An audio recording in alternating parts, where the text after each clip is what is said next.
Welcome to Cyber Frontier, bringing you the latest news, trends, and hottest topics that focus on advances in cybersecurity and cyber industry economics. Our expert yet down-to-earth hosts make cybersecurity straightforward. They ask the tough questions and make this challenging topic something that everyone can understand. Our candid approach lets guests open up on topics we would all like to see addressed. You can find us on the web at newcyberfrontier.com. That's www.newcyberfrontier.com. Now join today's host as he introduces the topic for today's new Cyber Frontier. And this is Abe Thompson on the new Cyber Frontier, coming to you from the SecureSet studios here in Colorado Springs. Today we have the distinct privilege of having Dr. Bharat Rawall. He is Associate Professor of Cybersecurity at Gannon University, but a very decorated and long history in other academic institutions as well. Dr. Rawall, it's great to have you with us. Thank you. It's my pleasure. Excellent. So, Doctor, how did you sort of enter into cybersecurity? What did your journey look like from developing an interest and being educated and then jumping into the academic side for sure? Yeah, here is my very interesting journey. Like, my education background is nuclear physics, and I didn't get a job in nuclear physics field. I work in pharma industry, mostly in chemistry, medical field, most of the life. And I never used my education during my work. And when I came to US, I'm actually from Nepal, a very small country, but Mount Everest, highest mountain on earth, is very popular. Oh, definitely. And my habit is like every morning I take morning walk around Mount Everest. Wow. I'm just kidding. Okay. Had my attention. I just hop up to the top. Sir Edmund Hillary and I would meet for coffee. Right. No. So I only get opportunity to take a flight, mountain flight. That's only my experience with Mount Everest. But then I was in a pharma company. I worked as a sales representative. I started with medical representative, what we call in pharma, and became a CEO of the pharma company. Oh, wow. And then eventually I came to US, and I was interested to study the business because my background was not a business, and I was handling the business. Yeah. So I need to know what's theory underlying the business, what is real business is. And while I did my MBA, and then I realized only business skills and knowledge are not sufficient in today's businesses to survive. Sure. We need to know about technology. Yeah. If you don't know about technology, you cannot survive your businesses. What is the right for business? So that's why I ended with doing PhD in cybersecurity from one of the I think nation's top university in cybersecurity at Towson University in Maryland, which is in Maryland. So from where I did my PhD, and then I started my research. My research was originally I wanted to do on cluster computing, like supercomputing. Yes. My goal, but accidentally came up with some concept of split computing. So original goal of my research thesis was working on high performance and cluster computing and working on supercomputer. But somehow accidentally came up with the split protocol. Split protocol is kind of idea, accidentally, this was unintentional. Nobody was my advisor, nobody had any clue what I am doing. I encountered and I found, and I say this, the result experiment was what we call is there was impossible to explain somebody why the performance is higher. Sure. So normally one computer, the capacity is say 100%. Right. So two computer, let's say one computer can process 1,000. So when we put together, so maximum they should do less than 2,000. There is no way they can process more than 2,000. So I came up like around 25% more performance. Wow. And that was like, it took me like 10 years to understand why this high performance came. Uh, and then we came up this idea of split computer. Means this is kind of in home, like in family. Sure. Let's say normally we do our job, like if family, I have a job, I can ask my son, my daughter, like take care of this thing. Yeah. So everybody, ultimately job is done. So we never know that whether we are delegating or how we are doing, but it's managed automatically, kind of understood environment. And we deliver so many jobs like every day in our life. Sure. We'll be with the rest of today's show right after these brief messages from our sponsors. Cyber Resilience Institute helps build strong cyber communities designed to prevent members from attack. Like building a neighborhood watch, it takes coordination and a sharing community to protect our identities and valuables in the virtual world. Typically, we hear that organizations know they need to do something to protect their cyber assets, but don't know where to begin. Let Cyber Resilience Institute help your community create an action plan. Cyber Resilience Institute will build your community or business marketplace so that it is designed to support a collective cyber defense. Contact them for more information at cyberresilienceinstitute.org. And same philosophy was split computing. So if one task or one job, one computer do, but instead of doing one computer, we split with multiple computers.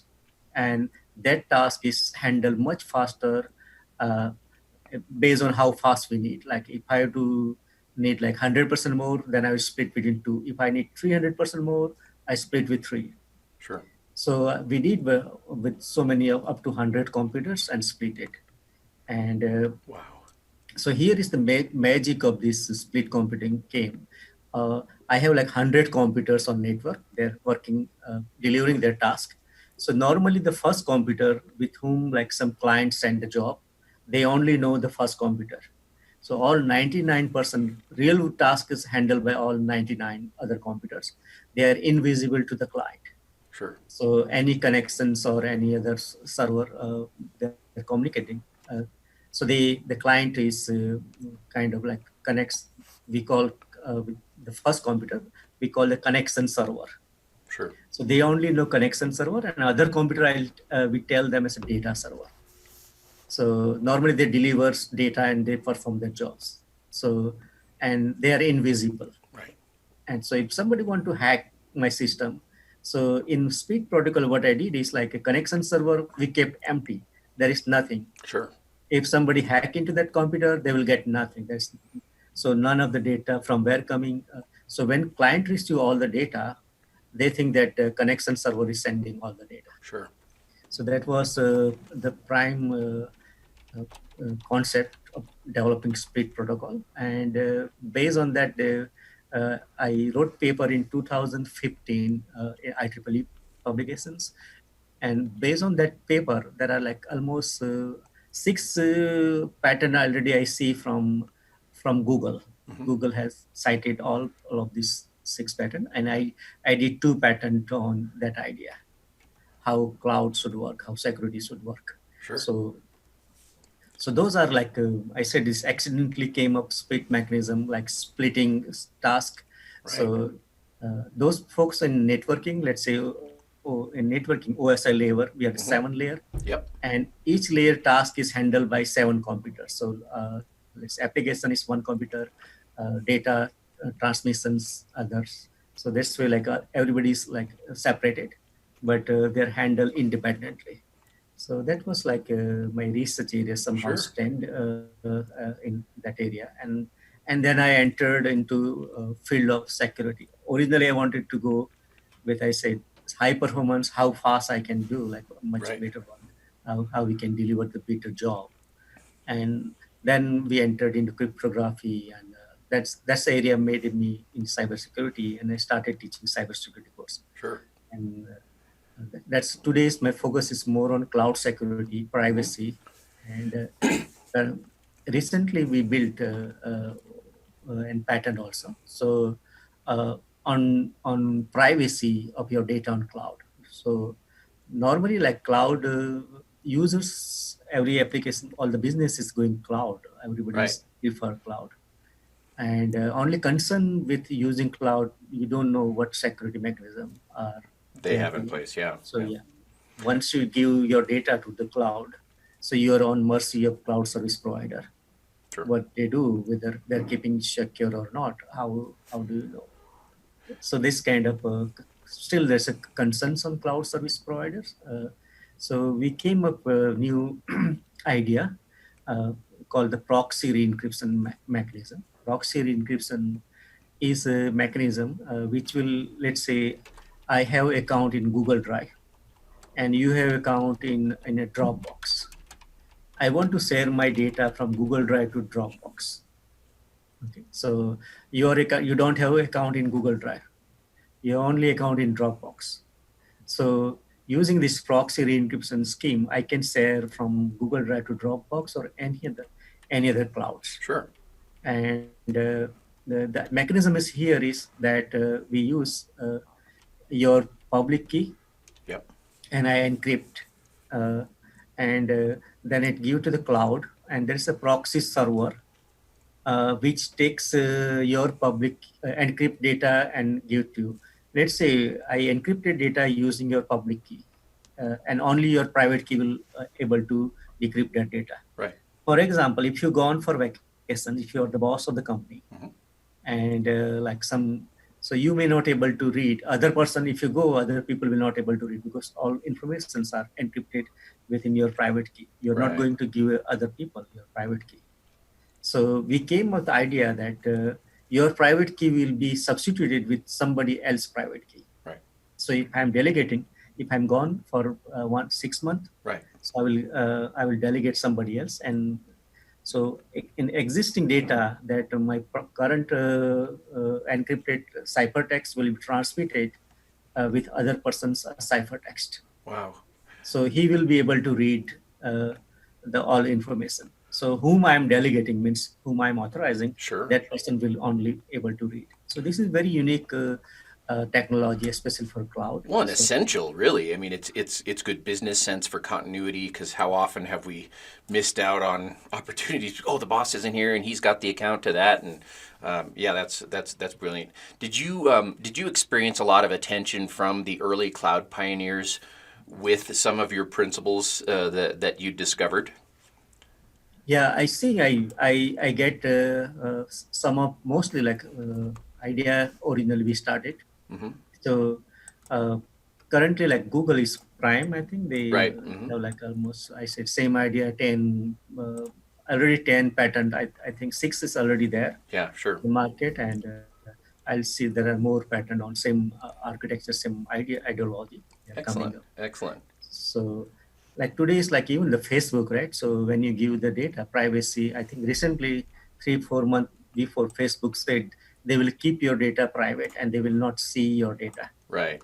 So currently, like for Google and all, the government can see your data, right? Google, anything we do, Right. Google has to provide to them or not. So right now, maybe With it's debating. justification, right? I don't Yeah. want to go into debate. Right. Right. Right. But this kind of normal understanding, like Yeah. if government needs something really important, Right. something national security issue, they should be able to do that. Sure.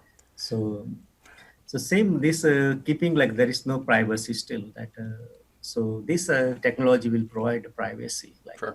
so neither like Google will able to see your data or neither like the server or those people who do the encryption mechanism, they will not able to see the data. Right. So underlying text is ciphertext, so nobody will read that Sure. text. So that's kind of my research area and currently work on very good application in healthcare and blockchain Of technology course. also. Yeah, I was just going to ask what impact has this work had on the blockchain revolution that's occurring? Right. So in blockchain, like currently, I think right now, I think like many companies are moving towards a blockchain. Right. So every top those 500 companies, out of 10, 6 companies are trying to adopt blockchain technology. Sure. And the blockchain is like there's two types of blockchain, one private and Right. other is public kind of blockchain Right. mechanism. So in blockchain, like there's a, let me simply first what blocks like uh, community of computers, they connect, so everybody has same rights, whatever one computer can do, similarly other can do. So they are all equals. Sure. So there's another kind of blockchain where there's like a, so in this, like everybody's equal is what we call, I will rather refer, we will tell this term that everybody no need any permissionless blockchain. So anybody can, but in some scenario, let's say for example, bank or those kind of privacy. Transaction, So you yeah. don't want to give all the information permission to everybody, then there need to be some mechanism. So there is kind of permission mechanism, blockchain. We'll be with the rest of today's show right after these brief messages from our sponsors.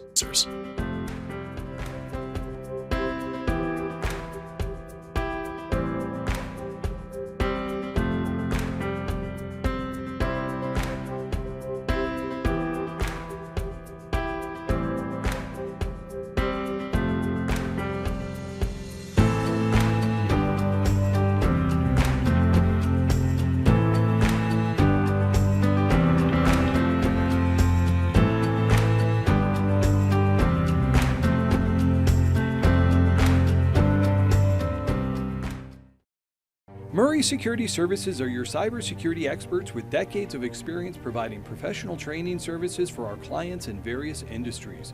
We offer professional training and certification in areas of cybersecurity, safety, health, and environmental services at our academy. Our in-person and online training provides a collaborative environment where students can interact directly with instructors through live chats or in private classrooms. Visit murraysecurityservices.com for more information. So that will minimize kind of a blockchain has only, I really love the blockchain technology privacy wise, but people may not understand the blockchain is not mean for security. Right. It's for distributiveness, keeping your data for forever, and so nobody can manipulate with them. So that's one area, and people misunderstood that blockchain means security. So there is a lot of holes. So where this our technology will come into blockchain. So if the machines or those blocks, they don't know what underlying technology, so hacker will not able to hack into the system, or they will not able to know. Right. So since like if one block in blockchain, like if one block understand, so that means everybody understands. Right. So what architecture we are using, something need anonymity, we need those proxy kind of. Right. So especially in permissionless to permission, so they need some kind of delegation. So first they are permission, because unless you trust, like this is the example, if I go to you, if I introduce to you, I may come to your home. So first time you may be reluctant. You may not allow me to go to your home or welcome to your family or somebody. But as I get familiar with you and we go dinners, and then automatically I get trust and I become the part of your family, kind of blockchain. Yeah. So same way, first time we getting that permission mechanism, that so when we use this technology, we can minimize, like instead of having millions of devices running all the time for authorizings and all. Right. So for a few devices with have permissions mechanism, and can handle all those security aspects, privacy aspects, security aspects. Right. So that will save a lot of energy, because millions of nodes nowadays, they are running all the time. Right, unnecessarily in some cases, yeah. Yeah, it's unnecessary. I'm really against of this energy. Like we're blasting our universal energy. Like many country, like we are wasting on blockchain, like mining, right? So there is another way to generate money. Why we waste energy? The planets,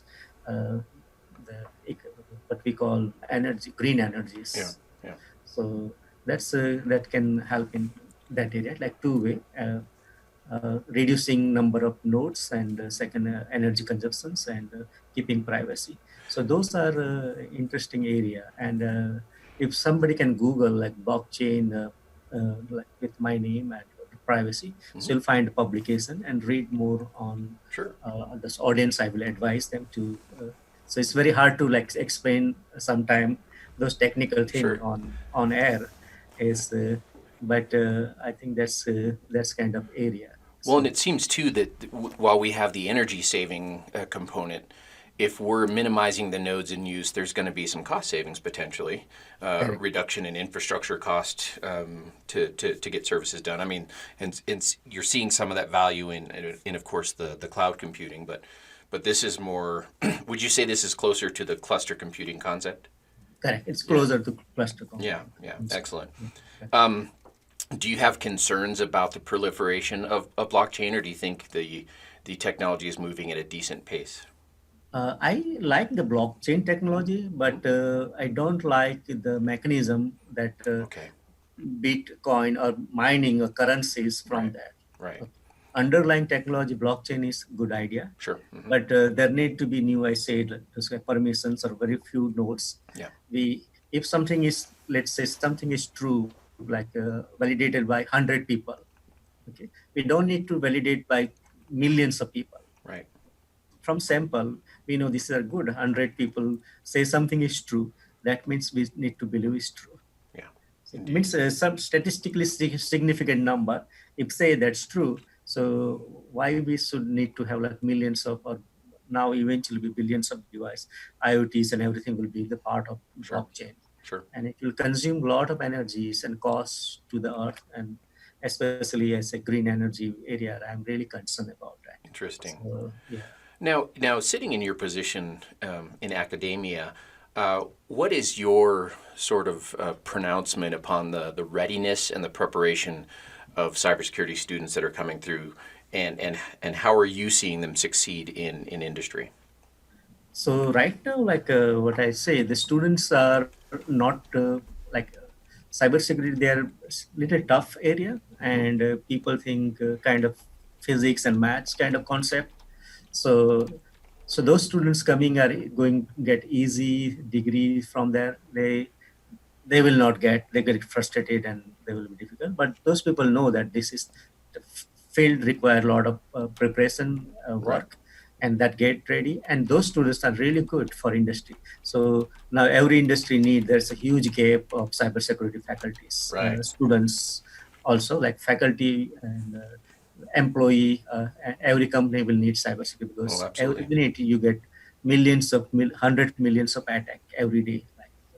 So like even say, ordinary organizations having those kind of attack.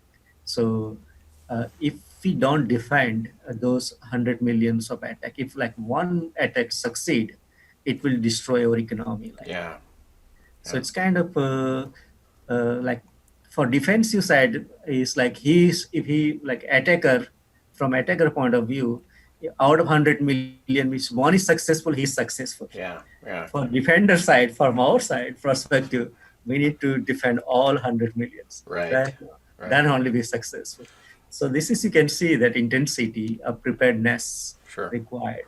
So we need to be well prepared. We need to be one step ahead of what game plan hackers are playing, thinking like hacker, Sure. understanding, and it's people think that cybersecurity or hacking, somebody, it will be story for somebody else. It will never happen to me. Oh, yeah. Yeah. A lot of Yeah, people live in that. So, what types of, say, from the high school students that you see come in, what types of levels of readiness are you seeing in those, and what more would you hope to see from high schoolers coming in to the university? Yeah, I see that the high schoolers are really interested in cybersecurity. The reason they want to know how the hacking works, Right. how this underground network works, what is that, Dark web, yeah. dark web work, Right. right? Dark web, and how to get many people attracted to cyber is like free money, or they try to use like free tools, Hmm. and if they're successful, uh, they will be successful. So unless like some countries where strict policies, we can protect, we can keep away people from doing harmful things. Yeah. But in many countries we don't have our boundaries, or we don't have control or legal control they can do. Like so, many people and countries like underdeveloped country, they are mostly trying to learn on cybersecurity. Sure. So there are so many tools available online, and you don't need any training, any knowledge. Yeah. You just need to know how to use those tools. So those are baby kind of folks enter into and they do the more damages Yeah. because they don't know Exactly. Exactly. what they are doing. And in some So cases don't care. And I know that at the adult level, we are putting good emphasis and heavy emphasis on ethical hacking and white hat hacking and that approach, because a great responsibility and tool like this needs to have a balance in sort of an ethical mindset. And so what you're kind of highlighting is perhaps the high school students are not getting that ethical component. I think that's most important is ethical component. Like, so what we supposed to do or what not to do. So Right. this is kind of gray area where like they want to, some of students or somebody started their career as a white hat hacker. They like anything hacking is with permission. Like you're testing somebody's system and you hack, asking them, okay, let me see that Right. your system has any vulnerabilities or any weakness I can identify, and then they allow you permission and you can test out. But many times like you have permission to test out but not to modify. Right. So those are like kind of by accidentally go and do modify something which will disaster for those company and or government or anything. Right. Right. So where there's gray hat hacker people, so Mm-hmm. the intention is to start with good thing but they do end up with doing some wrong. And there are millions of people, especially their objective is hacking for their livings, making money. So it's Yeah. easy and fastest way to make money. Right. So a lot of folks are interested in this area. Right. But yeah, it's very. I will advise like all the students or audience, their curiosity about cybersecurity. Don't try any tools. Don't play around. Sure. Yeah. And there are places to go and do that type of thing just to explore, some of the hacking challenges and the games and the closed loop networks. But Correct. Need to be under supervision of somebody, or you're doing what you're doing. Somebody need to know. So don't Sure. explore and kind of many people are encouraged by watching those TV serials, Movies, Mr. yeah. Robot. Yeah. Well, or they hack into something with 3 keystrokes. It's just amazing. I'm like, how do they do that? Correct. It's kind of like it's this very interesting area. Like very easily you encouraged and Yeah. try to deep dive in that area. Sure. So, What things would you want students to be studying before they come into your program? Because I know a lot of kids are, they've got good heads on their shoulders and they're ready to go. What academic path should they be taking in high school to get ready to work with you, for instance, in the university in cybersecurity? So cybersecurity is a very broad area. Like it's not necessarily like many people think it is, unless you're a strong programmer or Sure. strong, you can do. But cybersecurity is very, like I said, very large area. If you're good in math, if you're good in gamings like encryptions, if you're not a programmer, still you do cybersecurity. If Right. you're good, the planning area, managing area, Yeah. also that's also very good scope for cybersecurity. Good. So it's not necessarily be your programming, your coding, your Right. developing. So at least you know how to use them, how to protect them. Very simple way, like a layman also can protect and defend their systems Sure. by using. So those I think I need to make clear that you don't need a complexity of knowledge, Great. but straightforward. Whatever you like, you can enter. This is a huge area, Oh, and yeah. you can definitely contribute. You can contribute. That's wonderful to hear. And it's kind of from your own story where you said to yourself, hey, my business skill is not enough. I need to understand the technology behind it to go to that next level of success. And so you diversified yourself. And, that's sort of the challenge, I believe, from the doctor today is to diversify your education. What's the next big thing that... Let's say using small business as an example, but you could also think about enterprise. What's the next big security concern you see on the horizon? So mostly, like I'd say, right now is most of the malwares, adwares. You guys are phishing kind of events. So very popular, like hacking was there even before computer were invented. Of course. So you might be knowing that I was really impressed with one of the, I think Geico's, their ad. Okay, the prince is like, we will be going to reach. Prince is asking everybody's social security number. Right. Okay, this was like very, very old, like maybe like 100-year-old. Yes. So everybody will be rich. So those kind of things still, you trust me, like there's one tactic called Nigerians tactics. So I say I'm the owner of Mr. Johnson and Johnson's kind of, and I have the multi-million in my account. I need to transfer to you. Right, right. Can you send me like $300? Right, right. So I can transfer to your account. Well, the social engineering, the phishing, obviously, and that kind of lends itself more credibility to what you've said about diversifying. I mean, the one big area too is cyber psychology now, and so there's really a place in this discipline for everyone. I've had some recent discussions that we don't want to be insular at cybersecurity over here in the corner. Really, we're integrated. Correct. Yeah. Cybersecurity is kind of like part of being aware of everything what we do, like social engineering. Right? So people, once you get to know somebody and they know what's your habit, and from there they can identify what you're trained. Now it's like machine learning nowadays. Like, so hacker, they learn much faster than what you're doing. Right. Your habit. Google knows, like, so what you are typing, Google knows. If somebody knows that algorithm, they will know what you are doing. So they don't need to press what exactly keystroke what you're doing, but they can predict what they can predict. Yeah. So those are the ladies and gentlemen, Dr. Rawall is a successful businessman, a very, very effective academic. He's taught me quite a bit here, and hopefully all of us here. Definitely a speed computing pioneer, but he's seen so many things along the way. And we're just delighted, Doctor, that you've joined us on our show today. Thank you very much. I appreciate it. My name is Abe Thompson. We're here on the new Cyber Frontier. Good day. Thank you for listening to New Cyber Frontier. Remember to follow or like our post and circulate each new show to your networks. We keep you informed, bring you the latest news, explore new trends, and find the hottest topics. With New Cyber Frontier, you don't have to be a computer or cybersecurity expert. Just get plugged in. We encourage you to get involved. Tell us what topics interest you and join our mailing lists. You can find us on the web at www.newcyberfrontier.com.